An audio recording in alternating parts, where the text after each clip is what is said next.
గంగాదేవి శంతన మహారాజు భార్యనా లేకపోతే పరమేశ్వరుడి యొక్క భార్యనా? గంగాదేవి విష్ణు పాదోద్భవ.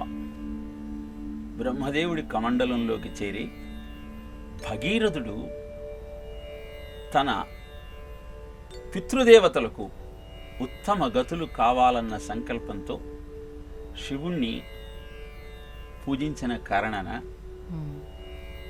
శివుని శిరస్సు మీదికి చేరి జటాటవీగలజ్జల ప్రవాహపావిత స్థలే గలే విలంబ్యలంబితాం భుజంగతుంగమాలికాం ఢమఢమఢమఢమన్నినాదవఢమర్వయం చకారచండ తాండవం తనోతున శివశివం అంటూ రావణకృత శివతాండవ స్తోత్రంలో ఆ జటాజూటంలో ఉన్న గంగానది యొక్క మాహత్యాన్ని తెలియజేసి అక్కడ నుంచి అది భూమండలం మీదకి వచ్చి అక్కడ నుంచి అది పాతాళానికి వెళ్ళి భగీరథుడి యొక్క పితృదేవతలకు ఉత్తమ గతులను అందించింది.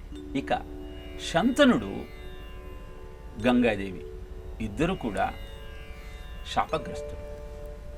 శంతనుడు అంతకు ముందు జన్మలో మహాభిషుడు అద్భుతమైనటువంటి సత్కర్మలను ఆచరించి బ్రహ్మలోకానికి వెళ్ళి అక్కడ గంగాదేవిని చూసి మనోవికారం కారణంగా తిరిగి శంతనుడిగా జన్మించాడు.